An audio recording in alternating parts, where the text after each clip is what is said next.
Halo rekan-rekan investor di seluruh Indonesia, bagaimana kabarnya? Mudah-mudahan sehat semua ya. Nah teman-teman, rekan-rekan investor, pada beberapa waktu yang lalu kita sudah sama-sama membahas mengenai masalah company profile, yaitu Japa Confit Indonesia ya teman-teman, video pertama. Ini adalah video kedua, sekaligus akan menyelesaikan pembahasan Japa Confit yang berisi tentang masalah aspek finansial, kemudian valuasi, aspek manajemen, dan beberapa hal penting yang lain, info-info terbaru tentang masalah Japa Confit. Oke teman-teman, harapan kami teman-teman bisa menontonnya sampai selesai karena banyak sekali yang kami sudah tuangkan di video ini supaya mendapatkan pemahaman yang lebih lengkap sebelum teman-teman mengambil keputusan untuk portofolio investasinya. Oke teman-teman, tanpa berlama-lama lagi, mari kita saksikan video pembahasan yang kedua Japa Confit Indonesia. Let's go!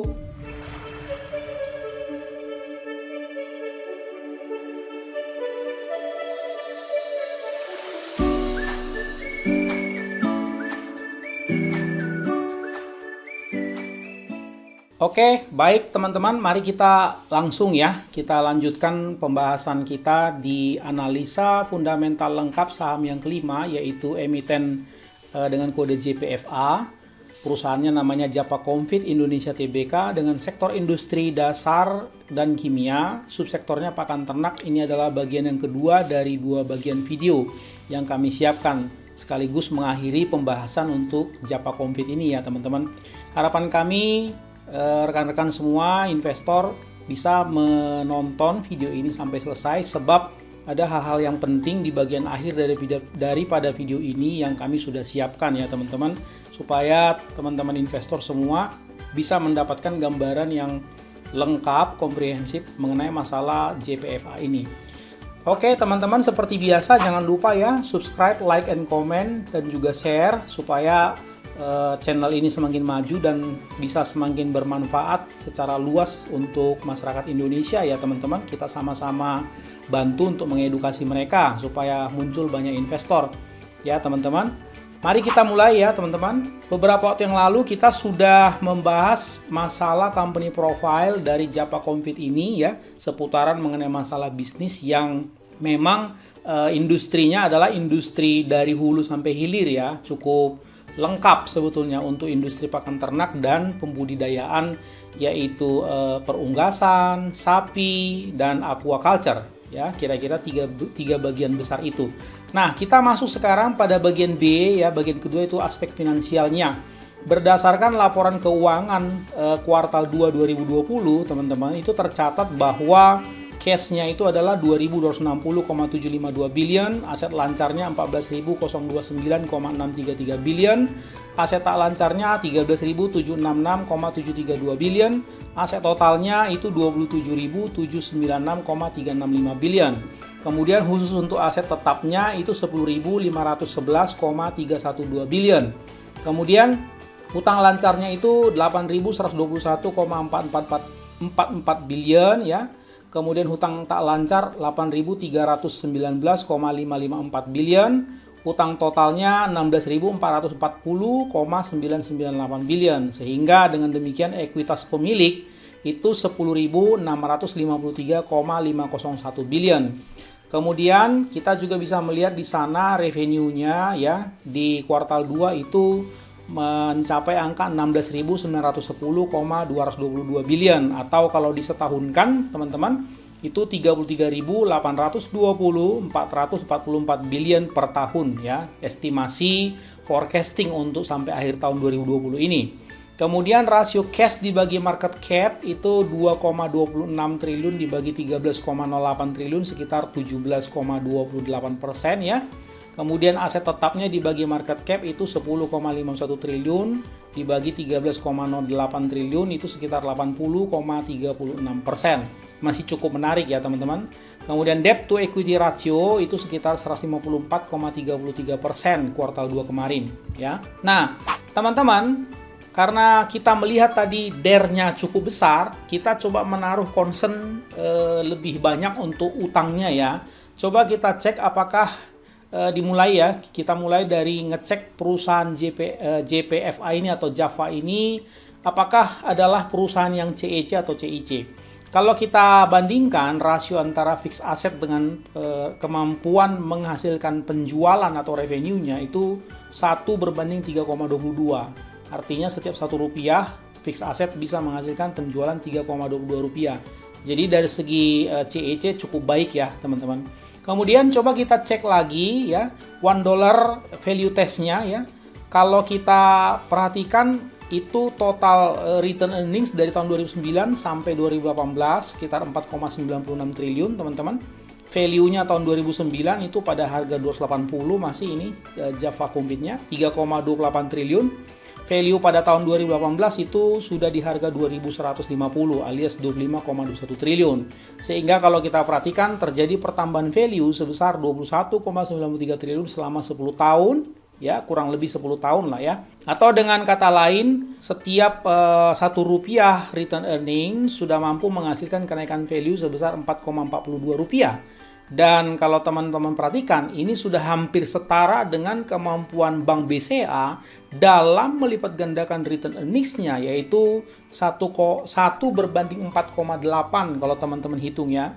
Sedangkan Bank BRI saja itu kemampuan melipat gandakan keuntungan dari return earnings itu sekitar 1 berbanding 2,7. Berarti Java Compete ini punya kemampuan melipat gandakan laba ditahan itu jauh lebih besar daripada Bank BRI. Ya, sudah hampir setara dengan BCA dia. Teman-teman, apa artinya angka itu? Artinya begini, tim manajemen perusahaan ini, Java Compete ini teman-teman, berarti dia ketika bekerja betul-betul sangat efisien dalam melipat gandakan dana perusahaan, khususnya return earning selama 10 tahun terakhir ini, ya itu sangat efisien. Berarti kualifikasi manajemen perusahaannya bagus ya, hampir sama bagusnya dengan Bank BCA. Ya, jadi dan kalau teman-teman perhatikan juga di annual report, mereka di sana menuliskan bahwa tim manajemen ini sudah cukup handal ya. Dari tahun 97 terutama direktur dan wadirutnya itu sudah menghadapi begitu banyak berbagai tantangan dan berbagai bentuk krisis ya teman-teman. Dan tetap eksis sampai hari ini bahkan profit. Berarti tim manajemennya handal. Coba kita cek seberapa tebal margin profitnya teman-teman selama 10 tahun terakhir ini ya, dibandingkan dengan satu tahun terakhir. Coba kita lihat tahun 2019 yang lalu. GPM rata-ratanya itu selama 10 tahun terakhir 18,03% ya. Sementara 1 tahun terakhir itu 16,41 ya. Memang agak mengalami penurunan sedikit. Kemudian OPM rata-rata itu 8,26%, ya 1 tahun terakhir 4,04%, turun juga. NPM rata-rata 4,63%, kemudian 1 tahun terakhir 0,92%. ROE rata-rata 17,29%, dan ini yang memang sangat jauh ya teman-teman. 1 tahun terakhir tinggal 2,92%. Nanti kita bahas penyebabnya apa. Return of asset ya rata-ratanya 7,35%, 1 tahun terakhir tinggal 1,12%. Oke, sampai di sini kita bisa mengerti bahwa banyak parameter ya yang kita lihat bahwa memang indikasinya menurun ya pendapatan dari Java Compete ini. Kalau kita perhatikan teman-teman, sepertinya dalam 1 tahun terakhir kan memang perusahaan ini sedang mengalami penurunan pendapatan ya. Coba kita cek. Kalau kita cek misalnya laporan keuangan kuartal 1 2020 kemarin dibandingkan kuartal 1 tahun sebelumnya, itu masih bagus ya teman-teman. Revenue-nya itu kalau kita bandingkan 9079,512 berbanding 8564,732, ini masih naik teman-teman 6,01%. Laba brutonya juga masih naik 11,85%. Kemudian laba bersihnya juga ya itu masih naik 10,66%. Nah, kalau kita breakdown teman-teman, struktur pendapatannya kira-kira seperti ini. Ini teman-teman bisa melihat ya. Nah, terlihat bahwa memang terjadi peningkatan penjualan pada bagian peternakan komersial ya, yang ini yang paling atas, dan pengolahan hasil peternakan sekitar 17,8% dari kuartal 1 tahun 2019 yang lalu ya. Kemudian budidaya perairan naik juga 15,9% dari tahun sebelumnya ya, budidaya perairan yang ini. Nah, oke teman-teman, kita lanjutkan ya. Bagaimana dengan kondisi laporan keuangan kuartal 2 yang baru-baru ini ya. Kalau teman-teman lihat kan di aplikasi RTI itu kalau nggak salah minus ya. Kuartal 2 2020 berbanding kuartal 2 1 tahun sebelumnya ya, itu penjualan bersih memang 16.910,222 ya. sebelumnya 18.242,703, memang turun 7,30%. Laba brutonya juga itu kami perhatikan turun 16,43%, dan memang laba bersihnya yang anjlok habis-habisan, ini memang anjlok drop 81,30% ya, dari 829,289 miliar sebelumnya. Kemudian kemarin ini memang kuartal 2 cuman tinggal 155,144 miliar saja. Oke, jangan kecil hati dulu teman-teman, kita harus lihat penyebabnya ya. Nah, beberapa penyebabnya. Yang pertama, beban pokok penjualan itu memang naik 1,8% ya, dari 81,80 menjadi 83,60 dalam kuartal yang sama setahun sebelumnya, tahun lalu. Kemudian selain beban pokok penjualan meningkat, beban penjualan dan pemasaran juga naik ya, 0,8% dari 2,7 menjadi 3,50. Kemudian beban umum dan administrasi juga naik menjadi 8,90, naik 1,3%. Kemudian beban biaya keuangan ya, beban bunga bank ya, karena kan utangnya bertambah banyak, ini naik 405,082 miliar ya.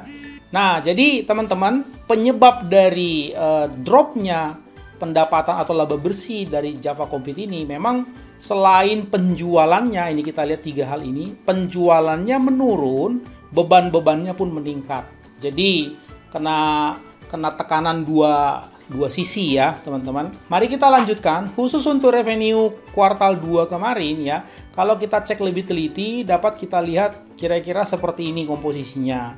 Nah, teman-teman bisa melihat ya, terlihat bahwa terjadi penurunan penjualan dari pakan ternak sebesar 20,9% dari kuartal 2 2019 yang lalu ya. Penjualan pakan ternak ini ya, yang baris kedua ini turun ya. Selain itu pembibitan ayam juga turun ya. Pembibitan ayam ini juga turun ya, turun jauh juga ini teman-teman. Meskipun perdagangan lain-lain meningkat, namun pengaruhnya kecil. Ini kan pengaruhnya kecil ya. Jadi secara garis besar kita melihat teman-teman bahwa kalau kita perhatikan rentang waktu dari kuartal 1 2020 ya ke kuartal 2 2020, berarti dari mulai bulan Maret ke bulan Juni kurang lebih begitu ya. Itu kan adalah masa-masa awal pandemi COVID-19 teman-teman di Indonesia. Iya kan teman-teman? Dan kalau teman-teman ingat semuanya, kalau tidak salah minggu ketiga atau keempat Maret itu juga IHSG juga babak belur memang habis-habisan. Nah, jadi sedang mulai merebak juga di Indonesia, mulai diberlakukan PSBB pada waktu itu. Jadi anjloknya pendapatan atau penjualan dari Java Complete ini memang dipicu oleh masalah pandemi COVID ya. Kita harapkan untuk waktu-waktu berikutnya kalau ekonomi sudah pulih ini pasti meningkat ya teman-teman. Oke, kita lanjutkan teman-teman. Jadi yang membuat laba bersih pada kuartal 2 2020 yang lalu sampai menyentuh minus adalah, ini kesimpulannya ya teman-teman, seperti yang kami katakan tadi, selain beban-beban meningkat, bersama dengan itu pula penjualannya menurun ya, beban meningkat, penjualan menurun ya. Dan ini adalah karena awal-awal terjadinya pandemi COVID. Kalau kondisi fundamental perusahaan teman-teman, kalau teman-teman perhatikan itu masih baik-baik saja, usahanya masih baik-baik saja ya. Ini yang kami katakan tadi di depan, coba kita berikan perhatian khusus untuk hutangnya ya teman-teman, karena kalau kita lihat memang utangnya ini kok gede sekali ya dari tahun ke tahun. Nah, coba kita perhatikan DER-nya khusus untuk 10 tahun terakhir. Di sini kami sudah sajikan ya teman-teman. Coba teman-teman lihat, ini DER-nya ini sepanjang 10 tahun terakhir tidak pernah di bawah 100% ya. Memang ini dari 2010 naik terus, walaupun tahun 2016 ada pembayaran tapi naik lagi. Nah ya, kalau kita perhatikan Java Complete ini memiliki rasio hutang terhadap ekuitas yang cukup tinggi ya selama 10 tahun terakhir ini. Nah, kita coba lihat ya, kami sudah sajikan di sini trennya supaya lebih bisa tergambar. Tren hutang Java ini dalam 10 tahun terakhir. Memang tren ekuitasnya cukup baik ya. Kalau teman-teman lihat ini kan, ini tren ekuitasnya memang naik terus ya. Ya, naik terus. Kemudian kalau kita lihat tren hutangnya ini juga naik terus ya. Dari 2010 naik terus, bahkan ini naik pesat sampai akhirnya 2015. Masih bersyukur ini dibayar, kemudian tapi kelihatannya naik lagi nih. Ya, oke, seperti itu trennya ya teman-teman. Teman-teman, kalau kita perhatikan tren hutang Java Complete ini kan mengalami kenaikan terus selama 10 tahun belakangan ini. Demikian pula tren ekuitas juga mengalami kenaikan juga dalam periode yang sama dengan kenaikan yang baik pula gitu. Namun ada yang menarik yang kita bisa lihat di sini pada tahun 2016 itu DER-nya kan menurun jauh dari 180,85% tahun 2015 itu turun sampai 105,44% tahun 2016. Apa yang terjadi? Nah, ini adalah cuplikan dari annual report-nya. Teman-teman bisa melihat ya, pemilik entitas induk. Ini kalau kita cek ekuitasnya ya. Kalau kita perhatikan ternyata tahun 2016 ya, laba bersih Java Complete ini memang mengalami lonjakan yang luar biasa dari 857 miliar tahun 2015 yang ini ya, teman-teman. Itu terbang ke 2,689 triliun tahun 2016. Jadi naik 313,77%. Dan itu pula yang memicu terbangnya harga sahamnya kalau teman-teman lihat ya grafiknya sepanjang tahun 2016. Bahkan itu berlanjut ya, walaupun sempat ada koreksi sedikit sampai 2018 akhir itu masih terbang terus ya, teman-teman, sampai di angka kalau tidak salah 3.000-an ya. Nah, mari kita lihat lagi ya, teman-teman. Jadi berdasarkan tabel yang kami sajikan ini ya, teman-teman, ini kelihatan bahwa Java ini tahun 2016 naik pesat ya, ekuitasnya menjadi 8,843 triliun dari 5,612 triliun ya, naik 58%. Ini bombastis sekali ini, teman-teman. Nah, jadi kita lihat DER-nya, debt to equity ratio-nya ini turun karena proporsi hutangnya memang berkurang dan karena porsi ekuitasnya yang memang melesat pada waktu itu ya. Tapi kita bisa melihat juga tahun 2017 hutangnya naik lagi. Artinya sepertinya Java ini memang harus menggunakan hutang yang cukup besar ya untuk meleverage usaha-usahanya. Seperti itu kira-kira gambarannya. Nah, kami sajikan di sini ya, teman-teman, yang terbaru. Kalau teman-teman lihat khusus di kolom liabilitas, ini ada utang bank jangka pendek, berarti di bawah setahun ya. Ini naik 48,30% ya. Kalau teman-teman lihat ini. Nah, kemudian ada utang bank jangka panjang juga ini dari kanan ke kiri ya. Ini naik juga 139%. Nah, teman-teman, sekarang coba kita cek masalah hutangnya lebih jauh ya. Ternyata pada kuartal 2 2020 yang lalu ini hutang bank ini kan meningkat seperti ini. Ini sebetulnya apa sih ya? Coba kita lihat. Nih seperti ini kami coba sajikan kepada teman-teman sekalian utang-utangnya. Jadi kalau teman-teman lihat ya di laporan keuangannya ini penjelasan dari masing-masing akun utang ini, teman-teman. Ini kan ada 7 pihak ya untuk utang bank jangka pendeknya, ada dari Clubdeal, Bank Mandiri, BCA, HSBC, BRI, UOB, JP Morgan. Ini kalau kami sudah list ya, ini data-data utangnya ini memang ada terkesan seperti gali lubang tutup lubang, teman-teman. Jadi cukup pusing juga. Kami sengaja tidak sajikan di sini, takutnya nanti teman-teman malah pusing melihatnya. Ya, ini utang bank jangka panjangnya kira-kira seperti ini. Ini kepada 3 pihak ya. Teman-teman nanti bisa lihat juga itu di laporan penjelasan laporan keuangan di poin ke-20 ya, teman-teman. Ini yang kami bilang tadi meningkat sampai 100% lebih ya tadi. Kemudian ada juga ya, selain utang jangka pendeknya bertambah, utang jangka panjangnya bertambah, ada juga utang obligasi ya dengan tenor 3 sampai 5 tahun ini kami lihat. Oke, teman-teman. Kemudian kita melihat ya, kita coba menganalisis ya berdasarkan penelitian kami, teman-teman. Untuk kronologis hutang Java Complete ini, yang pertama, Java ini dalam 10 tahun terakhir ini memang terkesan seperti gali lubang tutup lubang. Kesannya begitu, karena ada juga yang utang udah mau jatuh tempo, kemudian pinjam utang lagi, walaupun mungkin dari bank atau dari kreditur yang sama, ditutup utang yang lama, ya. Kemudian ada utang baru lagi.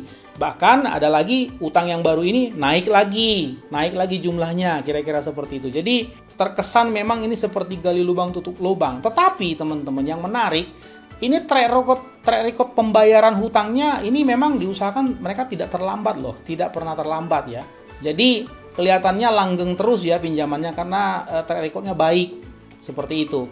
Kemudian nomor 2 teman-teman, meskipun pernah bayar utang tahun 2016, namun sejak 2017 sampai saat ini Java terus saja menambah jumlah utang dari para krediturnya. Itu yang tercatat ya teman-teman. Kemudian yang ketiga, kami tidak melihat adanya upaya yang sangat serius dari pihak manajemen dalam 10 tahun terakhir ini untuk menekan hutang dalam jumlah yang signifikan. Kemudian yang keempat, jumlah bunga yang harus dibayarkan per tanggal 30 bulan 6 2020 ya, laporan kuartal 2 yang kemarin, itu jumlah bunganya sekitar 121,109 miliar. Dengan laba bersih kuartal 2 itu sebesar kurang lebih 178,113 miliar. Kalau disetahunkan berarti kurang lebih 356 miliar nanti, 226 dalam tahun ini ya laba bersihnya. Ini kalau dikurangi dengan bunga utang, ini tersisa kurang lebih 235 miliar untuk tahun ini. Jadi sangat kecil teman-teman sisa laba bersihnya dibandingkan dengan ekuitas yang sudah sebegini banyak ya, 10 triliun. Kira-kira seperti itu. Jadi hampir dapat disimpulkan, ini kan sudah bulan Oktober ya, sebentar lagi keluar laporan Q3. Hampir dapat dipastikan bahwa dalam tahun ini sampai akhir tahun kemungkinan besar laba bersih Japa Compete ini masih akan tertekan. Kira-kira begitu ya gambarannya. Teman-teman, supaya agak fair ya, kita coba lihat bandingkan perusahaan Japa Compete ini dengan yang sejenis ya, walaupun tidak persis sama dengan Japa Compete ya, dengan Cepin ya. Nah, coba kita lihat utangnya dulu ya, dari 2010 sampai 2020 kuartal 2. Ini kalau teman-teman lihat jumlah utangnya, kemudian ekuitasnya, kemudian dapat DER-nya, debt to equity ratio. Coba teman-teman perhatikan, ini memang sempat naik sampai 2015. Ya, berarti sama dengan Java juga begitu. 2016 mereka mengurangi utang loh teman-teman. Terlihat di sini bahwa DER-nya ini sudah turun jauh ya. Teman-teman bisa lihat dari 12 triliunan menjadi 10. Dan terus mereka mengurangi hutang 8,82, 8,25 dan seterusnya. Dan ekuitas juga bertambah. Jadi dari segi rasio DER-nya ini terus-menerus menurun. Nah, sementara kalau Japa Compete tadi dari 2016 turun, 2017 naik. Kalau ini tidak, ini turun terus. Artinya pihak manajemen Cepin ini kelihatannya ya, ini jauh lebih serius dalam menekan pokok hutang ya. Jadi dari tabel di atas secara keuangan Cepin jauh lebih sehat dibandingkan Japa Compete. Selain Cepin membatasi diri untuk tidak memiliki DER di atas 100%, nggak pernah ya teman-teman. Kalau teman-teman lihat ini, Cepin juga lebih rajin untuk memperkecil jumlah utangnya daripada Java. Sehingga hal ini berdampak kepada tingkat net profitability-nya. Kira-kira seperti itu ya teman-teman. Oke, mari kita lihat sisi yang lain. Ya teman-teman, sekarang coba kita cek pertumbuhan tahunannya untuk beberapa parameter yang penting ya, seperti biasa yang kami sajikan di emiten-emiten sebelumnya, yaitu perbandingan pertumbuhan tahunan untuk beberapa parameter, yaitu 10 tahun belakangan dibanding 5 tahun belakangan dan 3 tahun belakangan. Nah, kita mulai dari aset teman-teman, ini turun terus dari 13,69 menjadi 7,98, 6,10. CAGR hutang juga ini pernah turun tapi naik lagi 13,39, 4,45%, 6,77%. CAGR ekuitas 14,07% menjadi 13,38% dalam 5 tahun belakangan, kemudian 5,32% dalam 3 tahun terakhir. CAGR book value 14,05%, kemudian 13,38%, kemudian 5,33%. CAGR aset lancar itu dari 10,63% menjadi 4,89%, kemudian 2,89%. Jadi tingkat pertumbuhan aset lancar ini menurun terus ya. Kemudian bagaimana dengan tingkat pertumbuhan utang lancar ya? 15,32%, 5,61%, sempat turun kemudian naik lagi 13,80%. CAGR working capital ya 6,50%, turun 3,96%, kemudian minus 7,02% ya teman-teman. Kemudian CAGR revenue ini 10,16%, turun 7,99%, turun lagi 7,47%. CAGR beban pokok itu 10,50%, turun 7,09%, turun 6,43%. CAGR laba operasi 8,24%, kemudian naik 12,95%, kemudian turun lagi 11,73%. CAGR laba bersih 6,96%, kemudian naik cukup tinggi 29,09%, kemudian turun lagi 19,20%. CAGR EPS earning per share ya itu 6,98%, kemudian naik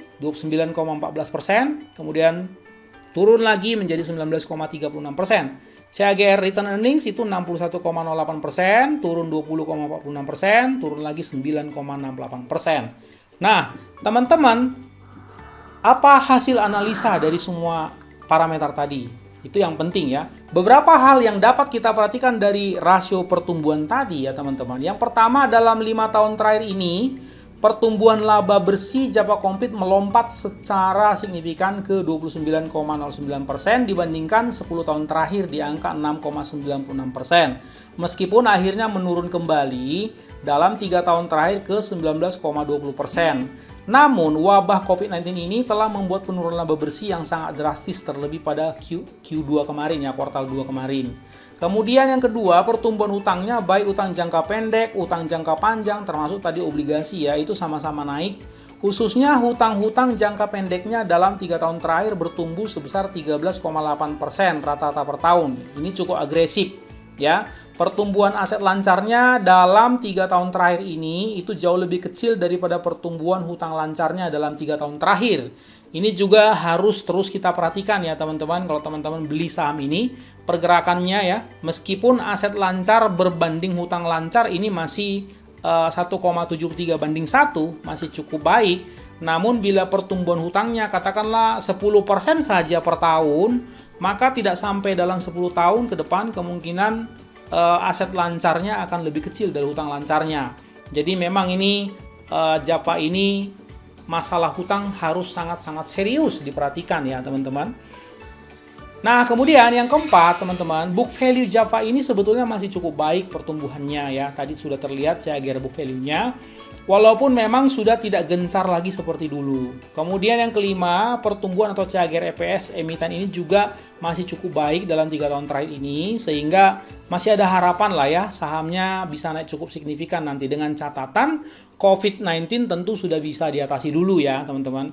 Kemudian yang keenam, menurut kami solusi untuk emiten ini adalah dia harus meningkatkan penjualannya secara signifikan ya, seperti yang pernah terjadi yang lalu di tahun 2016 teman-teman.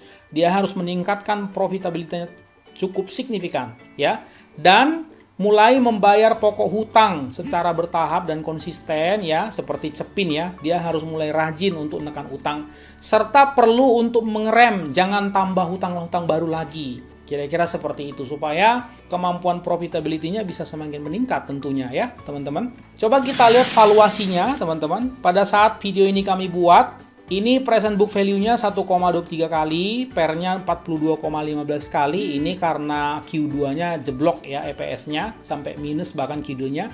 Sementara PER industrinya kan itu 15,89 kali ya. Kemudian PSR ya, price to sales ratio itu 0,39 kali. Kemudian price to cash flow ratio itu minus 14,0 kali. Enterprise value per EBITDA itu 34,14 kali. Ya, ini lumrah karena memang utangnya banyak ya. Kemudian kalau kita hitung ya teman-teman, intrinsic value-nya itu kami hitung 600, itu karena COVID-19 ya, karena EPS-nya kan minus. Tapi kalau misalnya kita hilangkan ya tanpa adanya faktor COVID misalnya, berdasarkan pertumbuhan ya, pertumbuhan EPS-nya, misalnya kita melihat tahun 2019 saja ya, dan dengan menggunakan CAGR EPS katakan 5% saja, itu intrinsic value-nya sekitar kurang lebih 1.900 teman-teman.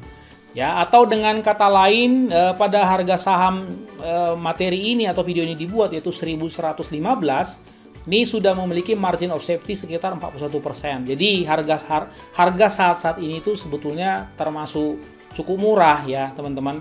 Nah artinya untuk kondisi kinerja profitabilitas yang baik seperti yang lalu, harga saat ini untuk Java Complete ini termasuk murah ya.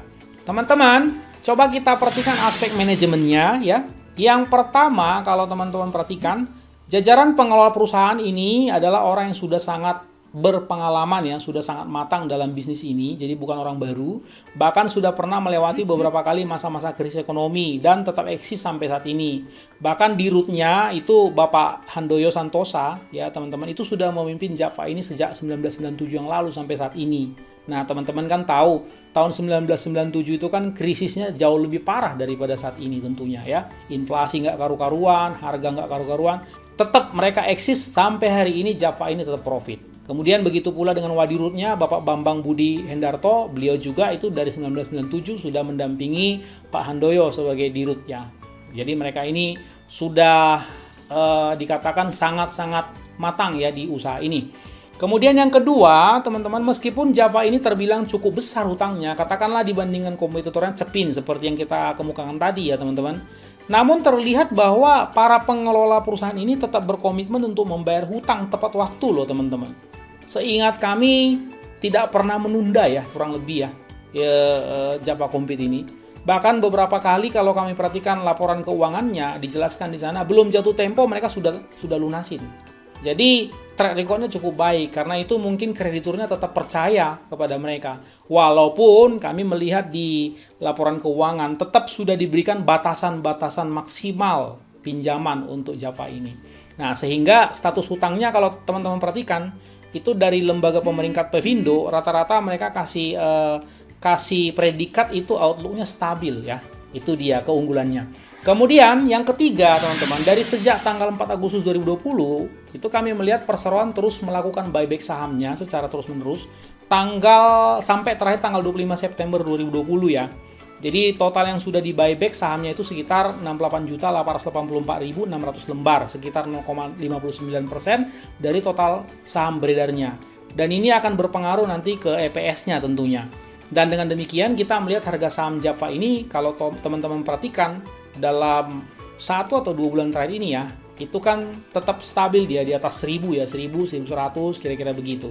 Nah, yang keempat ya, sebagai bentuk kematangan aspek manajemen, teman-teman mereka sudah mengantisipasi sampai 4 hal ini untuk manajemen risikonya ya. Yang pertama masalah wabah penyakit. Jadi untuk antisipasi kan kalau masalah unggas seperti itu ya, kasus-kasus yang lalu kan ada flu burung gitu. Nah, seperti itu ya, teman-teman. Perseroan ini terus meningkatkan sistem biosecurity dalam operasionalnya. Itu cara mengantisipasinya mereka buat. Kemudian mengenai masalah ketersediaan dan fluktuasi bahan baku ya, misalnya jagung untuk bahan pakan ternak misalnya seperti itu. Ini mereka melakukan pendampingan yang intensif kepada para petani lokal. Jadi didampingi, dikawal teman-teman. Untuk supaya terjamin bahan bakunya, kira-kira begitu. Kemudian aspek ketiga masalah fluktuasi nilai tukar dan inflasi ya teman-teman.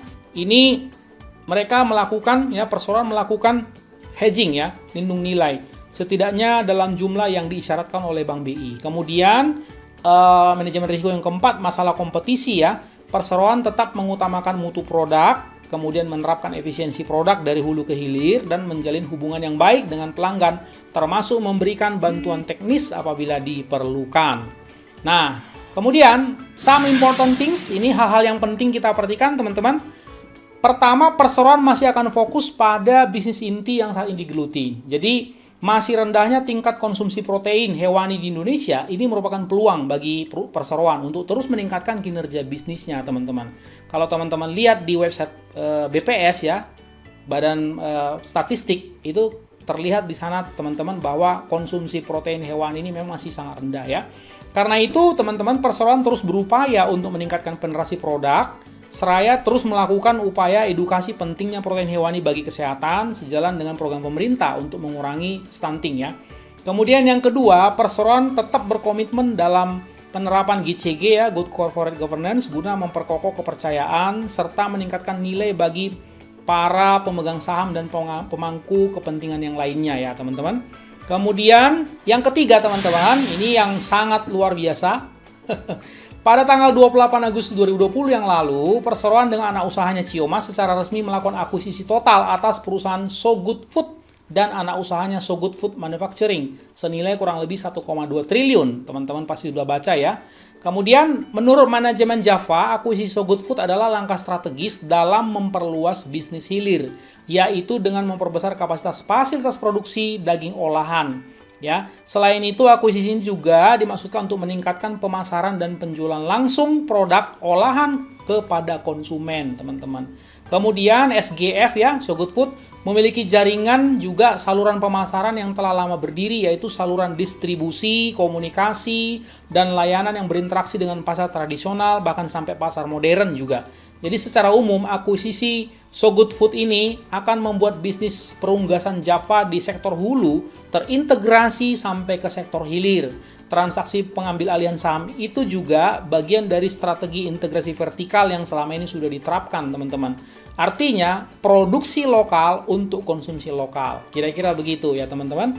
Coba kita lihat yang keempat, ada lagi gebrakan dari mereka tanggal 9 Oktober yang lalu, baru-baru ini berarti. Perseroan mengumumkan bahwa PT Suritani Pemuka atau STP, anak usaha perseroan Java ini, teman-teman, itu telah menandatangani Joint Venture Agreement atau JVA dengan Hendrix Genetics Aquaculture atau HGA untuk mendirikan perusahaan patungan Joint Venture Corporation ya, yang akan memiliki dan mengoperasikan pusat pembiakan induk udang atau BMC di Indonesia. Wow, ini juga akan berpotensi memperbesar pendapatan perseroan nantinya untuk kedepannya. Dan STP ini, teman-teman, anak usaha Java ini memegang saham kurang lebih 49%.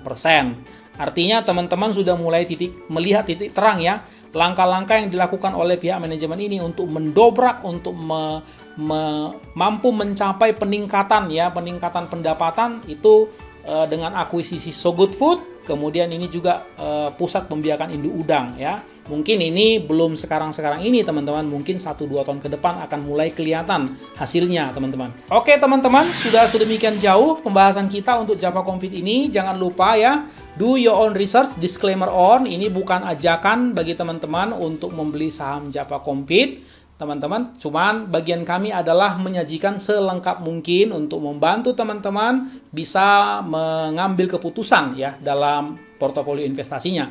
Terima kasih banyak teman-teman sudah menonton video kami. Jangan lupa kembali subscribe, like, and share. Dan sampai jumpa. Salam sukses untuk Anda sekalian.